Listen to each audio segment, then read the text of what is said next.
नमस्कार दोस्तों, आप सभी का स्वागत है आपके अपने यूट्यूब चैनल विहार वर्तक में। दोस्तों, आज हम लोग देखने वाले हैं 17 जनवरी 2022 का जो एग्ज़ाम हुआ था उस पेपर का सीडीपी हम लोग देखेंगे। ठीक है, चाइल्ड डेवलपमेंट, जो कि बहुत ही बेटर तरीके से आपको समझाया जाएगा और क्वेश्चन को पकड़ना है। क्वेश्चन पकड़ में आ जाएगा तो आंसर खुद बन जाएगा। ठीक है, चलिए आइए देखते हैं क्वेश्चन को क्या है। और रात्रि को 9 बजे आपका क्लास स्टार्ट हो चुका है। आप ज्वाइन होकर अच्छे से पढ़ाई कर सकते हैं। ओके, आइए देखते हैं फर्स्ट नंबर क्वेश्चन क्या है। बालकों के व्यक्तिगत विकास, ऑप्शन पढ़िए तब आपको पता चलेगा कि क्या कह रहा है। बालकों के व्यक्तिगत विकास के लिए विकासात्मक प्रतिमानों का उद्धृत करके सटीकता से व पक्के तौर पर भविष्यवाणी की जा सकती है। यहाँ पे बोला कि बालकों की व्यक्तिगत विकास के लिए आप क्या करेंगे, क्या उसका अनुमान सटीकता से पक्के तौर पर लगाया जाता है, भविष्यवाणी किया जाता है। ये बात बिल्कुल गलत है। सटीकता वाला बात आप देखिएगा वो गलत होता है। ठीक है, सटीकता वाला बात गलत जाएगा। यहाँ पे देखिए, बालकों के व्यक्तिगत विकास के लिए पूर्वानुमान बिल्कुल नहीं लगाया जा सकता। यहाँ पे बोल दिया बिल्कुल नहीं, ये भी गलत है।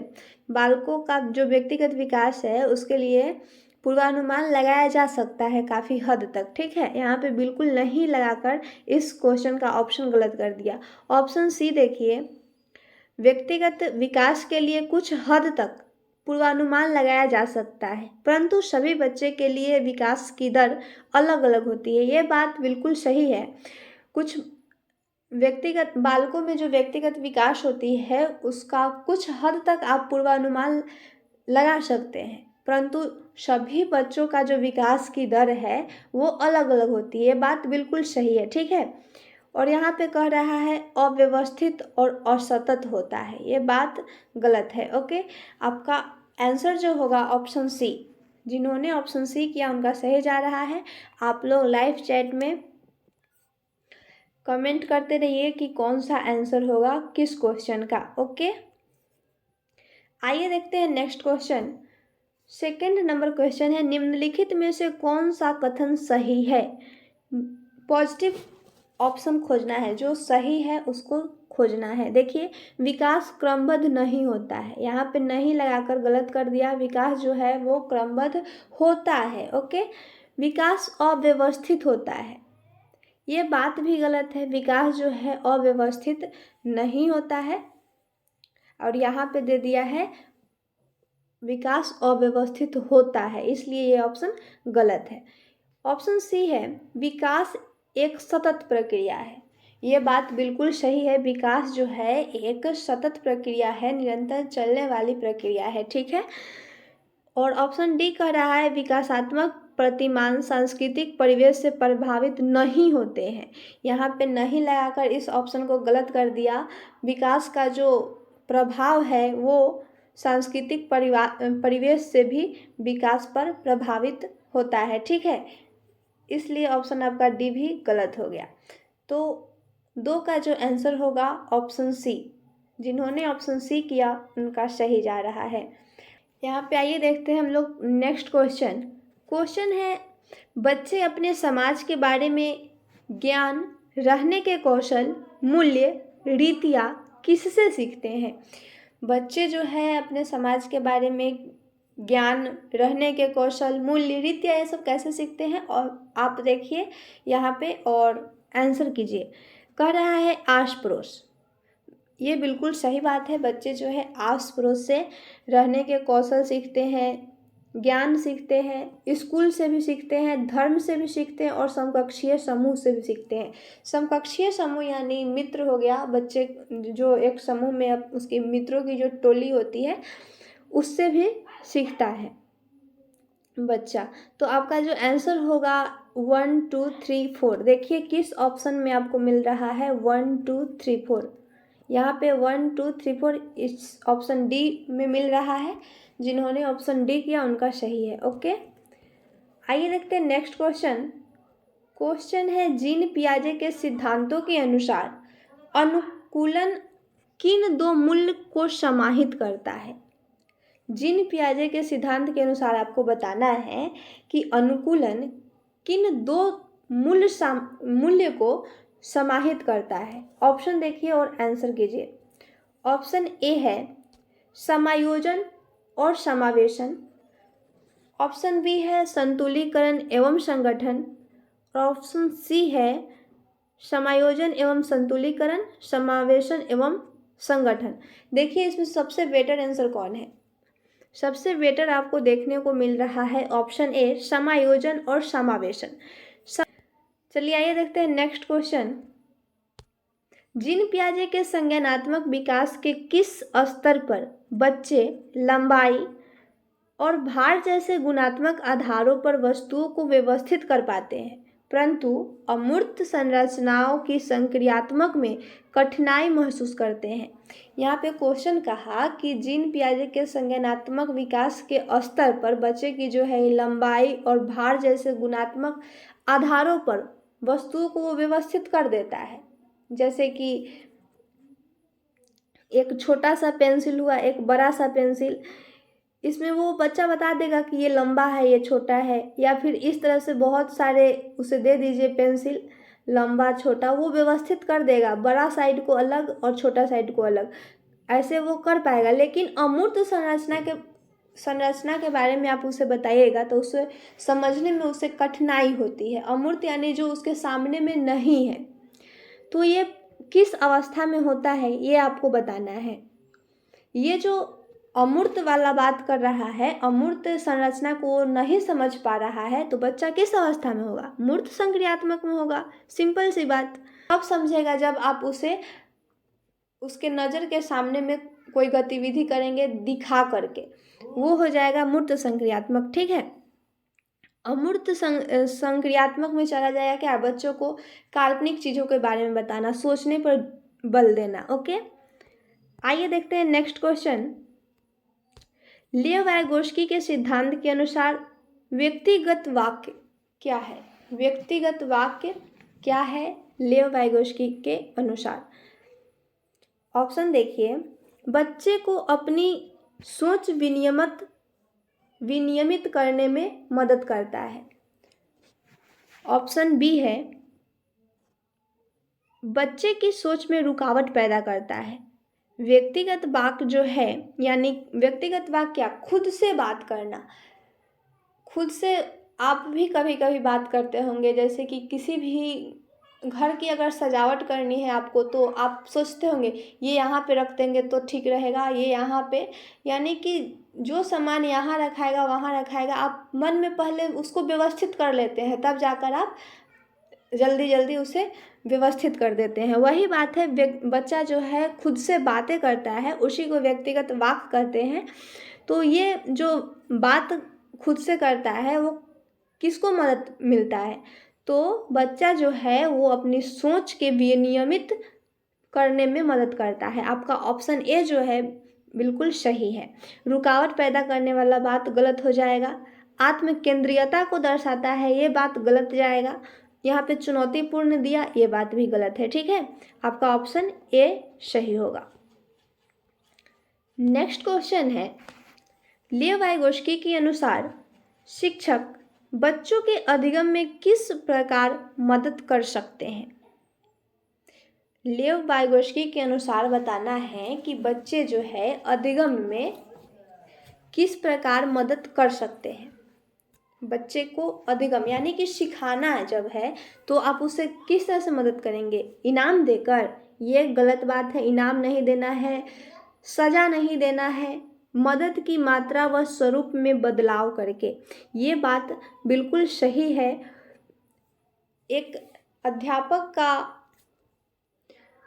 महत्वपूर्ण जो दायित्व है वो है बच्चों को मदद करना।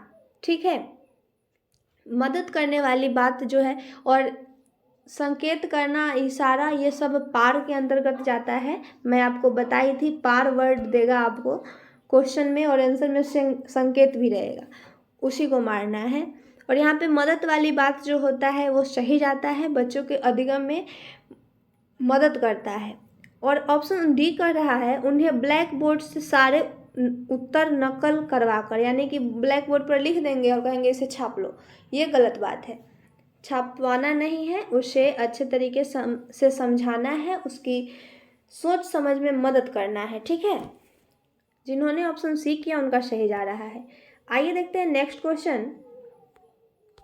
क्वेश्चन है, पूजा अपनी दोस्त को कहती है कि हमें कक्षा के नियमों का पालन करना चाहिए, वरना शिक्षिका हमें बाहर खेलने की अनुमति नहीं देगी। पूजा लॉरेंस कोलबर्ग के नैतिक विकास के किस चरण में है? ये बताना है। क्वेश्चन पढ़ने से आपको क्या पता चला? वो कह रही है पूजा कि अपने दोस्त से कहती है कि हमें कक्षा के नियमों को पालन करना चाहिए। क्यों करना चाहिए? क्योंकि अगर हम पालन नहीं करेंगे तो शिक्षिका जो है वो हमें खेलने की अनुमति नहीं देगी। तो बताइए ये बच्चा में लॉरेंस कोलबर्ग के अनुसार किस नैतिक का विकास हुआ है? इस बात का बताना है आपको। ऑप्शन देखिए, आज्ञा पालन एवं दंड अभिविन्यास, और ऑप्शन बी है अच्छा लड़का अच्छी लड़की अभिविन्यास, और ऑप्शन सी है अधिकारिता एवं सामाजिक क्रम व्यवस्था अभिविन्यास। ऑप्शन तीनों में से आप आंसर कीजिए कौन सा होगा। यहाँ पे कह रहा है कक्षा के नियमों को पालन करना यानी आज्ञा मानना। तो यहाँ पे देख लीजिए ऑप्शन ए है आज्ञा पालन एवं दंड अभिविन्यास। आपका ऑप्शन ए जो है सबसे बेटर है। Option A is the right answer. जिन्होंने ऑप्शन ए किया उनका सही जा रहा है। आइए देखिए नेक्स्ट क्वेश्चन। हार्वर्ड गार्डनर के अनुसार निम्नलिखित में से कौन सा कथन सही नहीं है? निगेटिव ऑप्शन को चूज करना है जो हार्वर्ड गार्डनर के द्वारा नहीं कहा गया है। ऑप्शन ए देखिए, बुद्धिमत्ता एक स्थिर तथा अस्थायी विशिष्टता है। ये हार्वर्ड गार्डनर के अनुसार गलत है। बुद्धिमत्ता जो है स्थिर नहीं है और अस्थायी भी नहीं है, और यहाँ पे कह रहा है स्थिर तथा अस्थायी का विशेषता है। ये बात बिल्कुल गलत है और निगेटिव खोजना था, आपको निगेटिव मिल गया। ऑप्शन ए जिन्होंने किया उनका सही जा रहा है। ऑप्शन बी सी डी को भी देख लीजिए ताकि आगे जब आए क्वेश्चन तो मिस ना हो। यहाँ पे देखिए हार्वर्ड गार्डनर के अनुसार जो है सही बात है क्या, बुद्धिमत्ता को प्रपोषित व विकसित किया जा सकता है। ये बात सही है। बुद्धिमत्ता किसी का सामान्य खंड से हावी नहीं होता अपितु कई प्रकार से होती है। ये बात भी बिल्कुल सही है। और यहाँ पे ऑप्शन डी देखिए, बुद्धिमत्ता को एक एकाकी आयाम से सहबद्ध नहीं किया जा सकता। ये भी बिल्कुल सही बात है। एक आयाम से आप सहबद्ध नहीं कर सकते हैं, ठीक है। तो यहाँ पे जो गलत बताया गया है कि बुद्धिमत्ता एक स्थिर तथा अस्थायी विशिष्टता है। ऑप्शन ए आपका सही होगा यहाँ पे। आइए देखते हैं नेक्स्ट क्वेश्चन।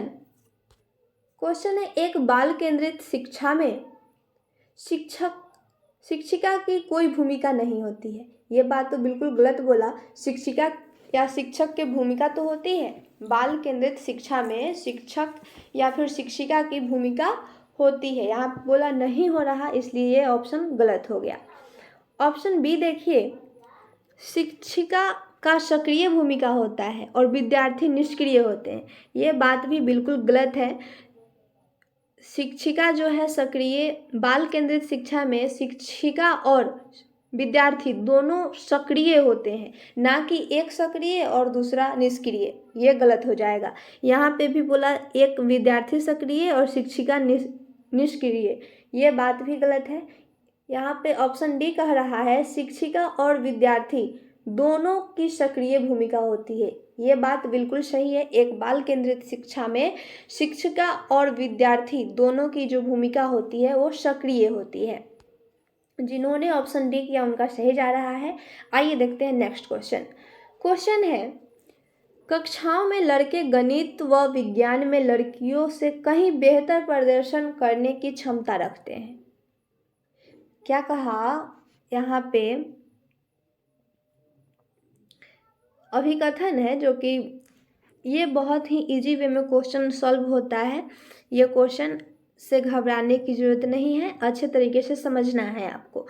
कथन ए है और कथन आर है, दोनों को पढ़िए क्या कह रहा है। कथन ए कह रहा है कि कक्षाओं में लड़के गणित और विज्ञान में लड़कियों से कहीं बेहतर प्रदर्शन करने की क्षमता रखते हैं। ये बात तो गलत है। कह रहा है कि गणित में लड़के ही तेज होंगे और विज्ञान में लड़की ही, ये गलत है। ऐसा नहीं हो सकता है। लड़कियां भी गणित में या विज्ञान सभी क्षेत्रों में बहुत ही अच्छे तरीके से करते हैं और लड़के भी। तो ये बात आपका गलत बोला। और आर को पढ़िए। ऑप्शन आर कह रहा है लड़कों में लड़कियों की अपेक्षा गणितीय तर्क व वैज्ञानिक क्षमताएं सहज रूप से मौजूद होती है। ये बात भी बिल्कुल गलत है। कह रहा है अपेक्षा, लड़कों में लड़कियों की अपेक्षा, यानी कि लड़की को नहीं आता है कुछ, लड़कों को क्या होता है, गणितीय तर्क और वैज्ञानिक क्षमताएं सहज रूप से मौजूद होती है। ये बात बिल्कुल गलत है। सिर्फ लड़कों में नहीं, सभी में होता है ये वाला बात, ठीक है। तो यहाँ पे दोनों गलत है। देखिए ऑप्शन डी, ए और आर दोनों गलत है। ओके, जिन्होंने ऑप्शन डी किया उनका सही जा रहा है। आइए देखते हैं नेक्स्ट क्वेश्चन। क्वेश्चन है राष्ट्रीय शिक्षा नीति 2020 किस पर जोर देती है। राष्ट्रीय शिक्षा नीति जो है वो पाठ्यचर्या का लचीलापन पर जोर देती है। ये बात बिल्कुल सही है। लचीलापन वाला वर्ड जो होता है बहुत ही बेटर होता है, हिट होता है, इसलिए इसे थोड़ा सा ध्यान दीजिएगा। राष्ट्रीय शिक्षा नीति जो है पाठ्यचर्या के लचीलापन पर जोर देती है, ये बात बिल्कुल सही है। मानकीकरण पर जोर नहीं देती है, ये गलत है। गैर संदर्भीकरण ये भी गलत है। और रटकर याद करना ये तो बिल्कुल गलत है। आपका आंसर जो होगा ऑप्शन ए। जिन्होंने ऑप्शन ए किया उनका सही जा रहा है। आइए देखते हैं नेक्स्ट क्वेश्चन। क्वेश्चन है मूल्यांकन का केंद्र क्या होना चाहिए। मूल्यांकन का केंद्र क्या होना चाहिए बताइए आप लोग। ऑप्शन देखिए, अधिगमकर्ता क्या नहीं कर सकता है इसका चित्रण करना। ये बात बिल्कुल गलत है। अधिगमकर्ता क्या नहीं करता है इसका चित्रण हम क्यों करेंगे भाई। आगे देखिए नेक्स्ट क्वेश्चन। ऑप्शन देखिए यहाँ पे ऑप्शन है कक्षा के दूसरे बच्चों की तुलना में अधिगमकर्ता के प्रदर्शन का स्पष्टीकरण करना। तुलना वाली बात बिल्कुल गलत होता है। तुलना नहीं करना है किसी से। और ऑप्शन सी में क्या कह रहा है मानव वर्ग में बच्चे को लेबलिंग करना वाला बात भी गलत है। और ऑप्शन डी है अधिगमकर्ता क्या और कैसे सीख रहा है इसका वर्णन करना। ये बिल्कुल सही ऑप्शन है। अगर आप मूल्यांकन का केंद्र सोच रहे हैं करने के लिए तो उसमें क्या होना चाहिए, उसमें होना चाहिए कि अधिगमकर्ता जो है वो क्या और कैसे सीख रहा है इसका वर्णन करेंगे तो बेटर होगा, ठीक है। तो ऑप्शन डी आपका सही होगा 13 का। आइए देखते हैं नेक्स्ट क्वेश्चन। क्वेश्चन है निम्नलिखित में से कौन सा विकल्प एक सामाजिक रचनावादी कक्ष जिनमें बच्चों की व्यक्तिगत जरूरतों का ध्यान रखा जाता है की व्याख्या करता है। बताइए, अगर आप सामाजिक रचनावादी कक्ष में बच्चों की व्यक्तिगत जरूरतों पर अगर आप ध्यान रखेंगे तो किसकी व्याख्या करेगा, बैठने की तय व्यवस्था की। ऑप्शन बी है शिक्षकों का केवल निर्देश देना और बच्चों से पूर्ण आज्ञा पालन की अपेक्षा करना। यह बात बिल्कुल गलत है। यहाँ पे केवल वाला बात गलत जाता है।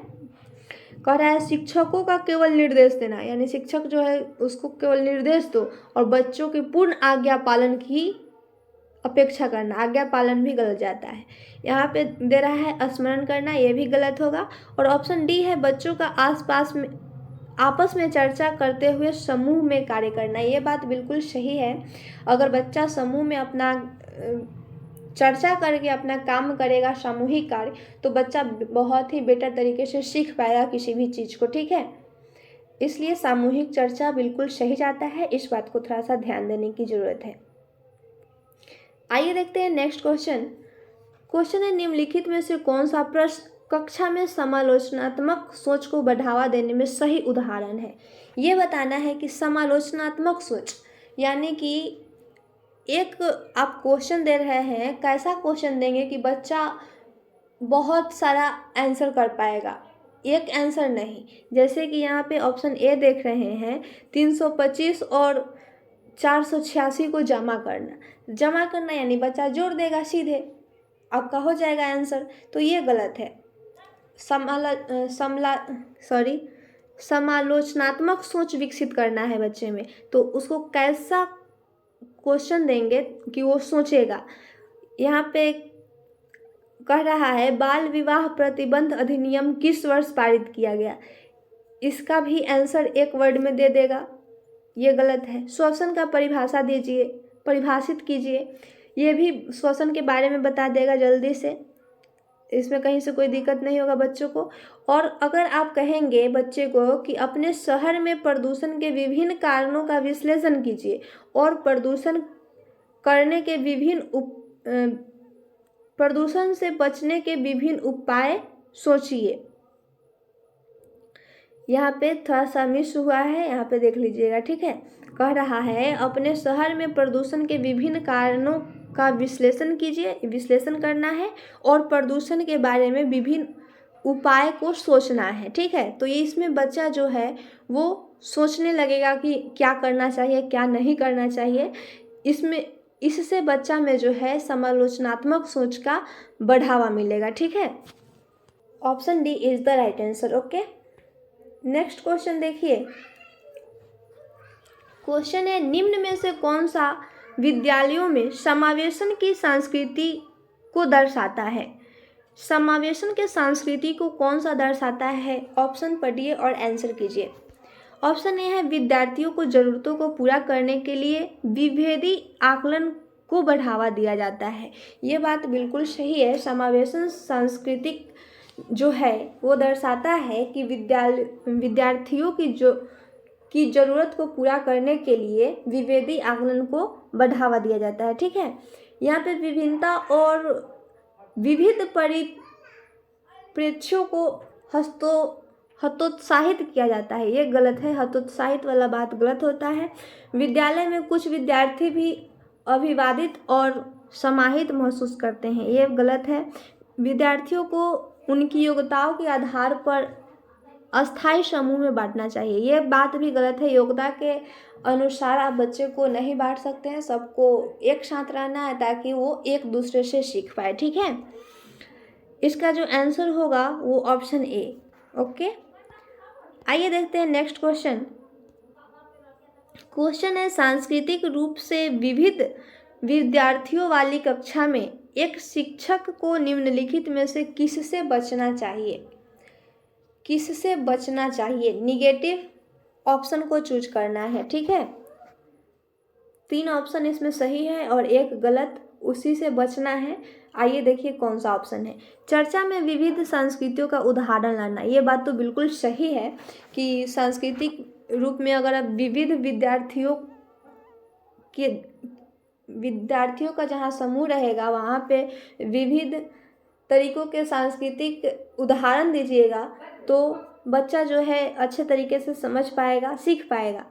और ऑप्शन बी कह रहा है प्रभावी संस्कृति के लिए उपयुक्त पाठ्यक्रम और शिक्षण शैली का विकसित करना, ये बात गलत है। उपयुक्त पाठ्यक्रम बोला और शिक्षण शैली को जब विकसित करिएगा तो ये बात सही नहीं जाता है, ठीक है। और ऑप्शन सी कह रहा है विद्यार्थियों को अपनी संस्कृति की अनूठी विशेषताओं को साझा करने के लिए प्रोत्साहित करना, ये बात बिल्कुल सही है। बच्चा जो है विभिन्न सांस्कृतिक समाज से आता है, अगर वो अपने अपने बारे में जब बताएगा तो सभी को सभी सांस्कृतिक की विशेषताओं के बारे में सबको पता चल पाएगा, ठीक है। ये बात भी सही है। और ऑप्शन डी कह रहा है विद्यार्थियों के बीच सम्मान और स्वीकृति की संस्कृति को बढ़ावा देना, ये बात भी बिल्कुल सही है, ठीक है। इसमें जो गलत था ऑप्शन बी, आपको इसी से बचना है। ऑप्शन बी आपका यहाँ पे सही होगा, 17 का ऑप्शन बी सही होगा। ओके, आइए देखते हैं नेक्स्ट क्वेश्चन। क्वेश्चन है निम्नलिखित में से किससे विद्यार्थियों की अक्षरों और शब्दों को पढ़ने, उनकी व्याख्या करने और उन्हें समझने की क्षमता सीधे प्रभावित होती है। यहाँ पे किसके बारे में चर्चा किया, यहाँ पे देखिए कह रहा है अक्षरों और शब्दों को पढ़ने। क्वेश्चन को पकड़िए, पढ़ने वाली बात किया, पढ़ने वाली बात करता है तो जाएगा पठन वैकल्य या फिर वाचन वैकल्य। ओके, क्षमता को जो है सीधे प्रभावित कर रहा है, यानी कि उसको पढ़ने में कठिनाई है तो वो जाएगा वाचन वैकल्य। और गणित में जब कठिनाई होगा तो गुणज वैकल्य होगा, और लिखने में कठिनाई होगा तो लेखन वैकल्य होगा। ठीक है, और यहाँ पे जो आंसर होगा ऑप्शन सी, वाचन वैकल्य। आइए देखते हैं नेक्स्ट क्वेश्चन। क्वेश्चन है गतिक दिव्यांगता वाले विद्यार्थियों का सफल समावेशन सुनिश्चित करने के लिए निम्न में से किससे बचना महत्वपूर्ण है। अगर आपके विद्यालय में दिव्यांग बच्चा जब आ रहा है पढ़ने, तो एक सफल समावेशन सुनिश्चित करने के लिए आप क्या करेंगे, क्या करेंगे और किससे बचेंगे, ये बताना है आपको। तो बचना इस चीज़ से है कि ऊपरी मंजिल पर कक्षाओं, पुस्तकालय और प्रयोगशालाओं का आवंटन करना। ये बात तो बिल्कुल गलत है। जब बच्चा दिव्यांग है तो वो ऊपरी मंजिल पर कैसे जाएगा। अगर वहाँ पे उसकी कक्षा लगाते हैं या फिर पुस्तकालय करते हैं, उसके लिए प्रयोगशाला का आवंटन करते हैं, यानी कि व्यवस्थित करते हैं ऊपरी मंजिल पर, तो बच्चा तो जा नहीं पाएगा। ये गलत हो जाएगा बच्चे के लिए, इसी से आपको बचना है। ठीक है, और क्या करना चाहिए, तो यहाँ पे देखिए विद्यालय के सभी क्षेत्रों पर रैंप और लिफ्टों में समतल करना। ये बात बिल्कुल सही है दिव्यांग बच्चों के लिए। अगर आपके विद्यालय में सभी क्षेत्रों में रहेंगे रैंप और लिफ्ट, तो उसके माध्यम से वो कक्षा तक पहुंच पाएगा आसानी तरीके से। ठीक है, आइए देखते हैं ऑप्शन सी कह रहा है विद्यार्थियों की आवश्यकताओं के अनुसार अनुकूलन करना। यह बात भी बिल्कुल सही है। अगर कोई भी बच्चा दिव्यांग है तो उसके अनुकूल आपको करना पड़ेगा, उसकी आवश्यकताओं को पूर्ति करना पड़ेगा। ठीक है, बैठने की व्यवस्था में उचित समायोजन करना, ये बात भी बिल्कुल सही है। आपका ऑप्शन बी, सी और डी सही है और ऑप्शन ए गलत है। ठीक है, तो यहाँ पे बचने वाली बात कर रहा है, तो आपका ऑप्शन जो है ए सही होगा। ठीक है, जिन्होंने ऑप्शन ए किया उनका सही जा रहा है। आइए देखते हैं नेक्स्ट क्वेश्चन। क्वेश्चन है निम्नलिखित में से कौन सी सृजनात्मक विद्यार्थी की पहचान संबंधी विशेषता नहीं है। नहीं लगा दिया, फिर निगेटिव बताना है आपको कि सृजनात्मक विद्यार्थी की जो विशेषता होती है क्या नहीं होती है, ये बताना है। तो सृजनात्मक विद्यार्थी की विशेषता उच्च क्रम समस्या समाधान, ये वाली विशेषता होती है। नौचारी प्रयोग होता है सृजनात्मक विद्यार्थी में।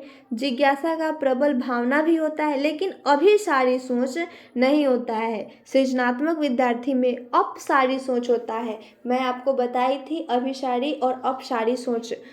ठीक है, अभिसारी यानी एक ही बिंदु पर सोचने वाला बच्चा, और अभिसारी यानी होता है एक ही बिंदु पर सोचने वाला बच्चा, और अपसारी यानी होता है विभिन्न तरीके से बच्चा सोचने लगेगा, बहुत सारी सोच वो रखता है। ठीक है, चलिए आइए देखते हैं नेक्स्ट क्वेश्चन। इसका जो आंसर होगा ऑप्शन बी, यहाँ पे निगेटिव बोल रहा था, संबंधित विशेषता नहीं है तो अभिसारी सोच। ओके, नेक्स्ट क्वेश्चन देखिए। किसी विशेष विषय वस्तु को लंबे समय तक स्मरण रखने को सुसाध्य करने हेतु एक शिक्षक को निम्नलिखित में से किस रणनीति से बचना चाहिए। फिर बचने वाली बात किया, निगेटिव खोजना है आपको। ठीक है, देखिए ऑप्शन ए है स्मृति सहाय विधियां लागू करना। ये बात सही है, ये सेंटेंस जो है गलत नहीं है। लंबे समय तक स्मरण रखने को सुसाध्य करने के लिए आप स्मृति सहाय विधियां लागू कर सकते हैं।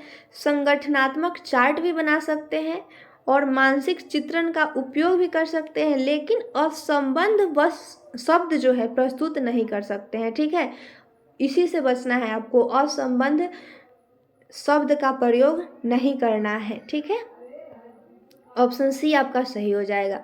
आइए देखिए नेक्स्ट क्वेश्चन, जब सीखी जाने वाली सामग्री डैश हो तो विद्यार्थी बेहतर सीखते हैं। बताइए कि जब सीखी जाने वाली सामग्री कैसा होना चाहिए कि जो विद्यार्थी जो है वो बेहतर तरीके से सीखेंगे, तो वो मौजूदा ज्ञान से जुड़ी होनी चाहिए। विद्यार्थी जिस क्षेत्र से आता है उससे संबंधित होना चाहिए सीखी जाने वाली सामग्री, इस तभी जाकर बच्चों में जो है वो बेहतर तरीके से विकास होगा सीखने में। ठीक है, तो आपका आंसर जो होगा ऑप्शन बी। नेक्स्ट क्वेश्चन देखिए, निम्नलिखित में से कौन सा कारक शैक्षणिक उपलब्धियों में विद्यार्थियों की विफलता में योगदान देता है। क्वेश्चन कहा कि शैक्षणिक उपलब्धियों में विद्यार्थियों की विफलता में योगदान देता है। विफलता यानी बच्चा जो है वो विफल हो जाता है।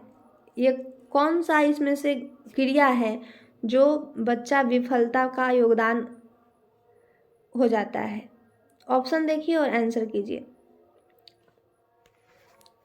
ऑप्शन है अनुभवात्मक शिक्षा। ये बात तो सही है, बच्चे के पास जब अनुभवात्मक शिक्षा होगा तो विफलता का स्वीकार नहीं करेगा।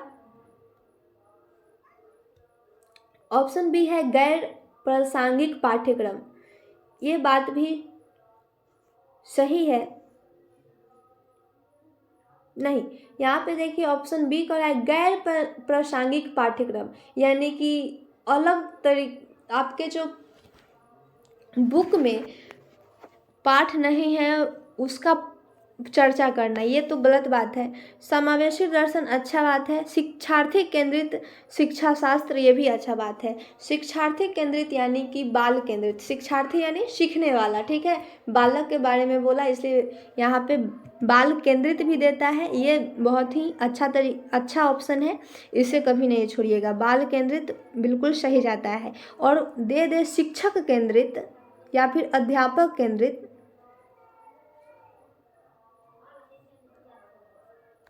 शिक्षक केंद्रित वाला बात जो होता है वो गलत होता है, इस पर ध्यान दीजिएगा। शिक्षक केंद्रित ऑप्शन को टच भी नहीं करना है। और यहाँ पे कह रहा है विफलता में जो योगदान देता है वो है गैर प्रासंगिक पाठ्यक्रम। ओके, और ये सब सही बात है। ये सब योगदान विफलता में नहीं देता है बल्कि सफलता में देता है। आइए देखते हैं नेक्स्ट क्वेश्चन। क्वेश्चन है राष्ट्रीय पाठ्यक्रम रूपरेखा 2005 के अनुसार बच्चे शिक्षक द्वारा दी गई सामग्री के निष्क्रिय प्राप्त करता है। ये तो गलत बात है। 2005 के अनुसार ये नहीं कहा गया है कि बच्चा जो है दी गई सामग्री का निष्क्रिय प्राप्त करता है, ये गलत बात है। निष्क्रिय लगाकर इस सेंटेंस को वो गलत कर दिया।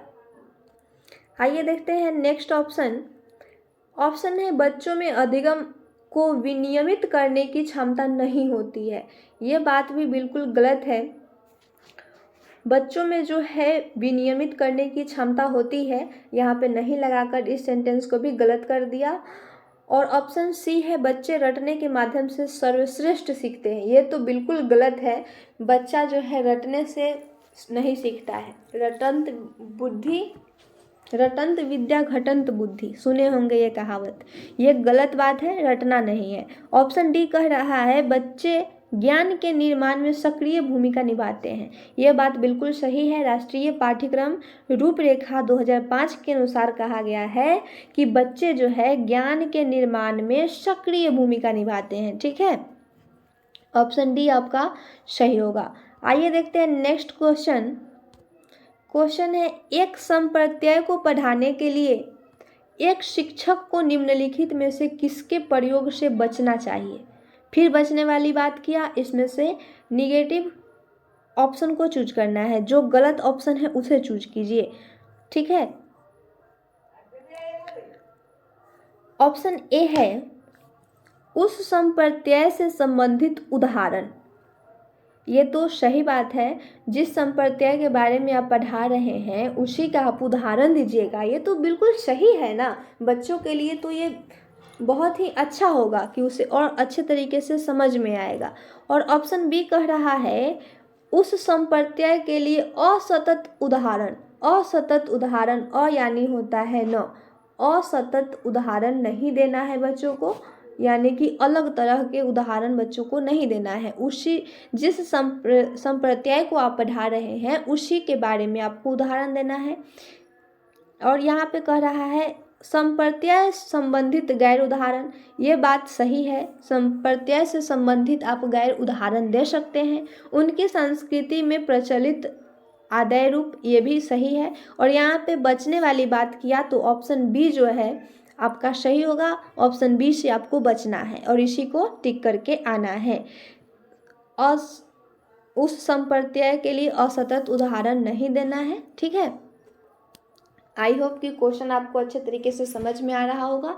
और समझ में आ रहा है तो एक बार लाइक शेयर अपने फ्रेंड्स में कर दीजिए, और चैनल पे नए होंगे तो सब्सक्राइब भी कर लीजिए। ओके, नेक्स्ट क्वेश्चन देखिए, स्वयं के ज्ञाता होने का ज्ञान या जागरूकता क्या दर्शाती है। ये बहुत ही बेटर क्वेश्चन है, इसे समझने की ज़रूरत है और ऑप्शन देखते ही आप आंसर कर दीजिएगा। कह रहा है स्वयं के ज्ञाता यानी खुद के बारे में ज्ञान होना या जागरूक होना, यह क्या दर्शाता है। ये जो दर्शाता है अधिसंज्ञान, यानी खुद का ज्ञान, खुद के बारे में जो ज्ञान है वो उसी व्यक्ति को क्या होगा, खुद के बारे में पता होगा और ज्ञान के लिए जागरूकता भी होगी, ठीक है। यहाँ पे अधिसंज्ञान होगा, भ्रांति गलत होगा, स्मृति सहाय गलत होगा, अभिप्रेरणा भी गलत होगा। चलिए आइए देखते हैं नेक्स्ट क्वेश्चन है कठिनाई की पहचान, लक्ष्य निर्धारण, संभावित समाधान और परिणामों की खोज, तदनुसार कार्य करना और परिणामों का मूल्यांकन करना निम्न में से किस प्रक्रिया में शामिल महत्वपूर्ण चरण है। क्वेश्चन क्या कहा, कठिनाई की पहचान करना, लक्ष्य का निर्धारण करना, संभावित समाधान और परिणामों की खोज। ये जो है तदनुसार कार्य करना और परिणामों का मूल्यांकन करना निम्न में से किस प्रक्रिया में शामिल महत्वपूर्ण चरण है। यहाँ पे देखिए ऑप्शन और आंसर कीजिए।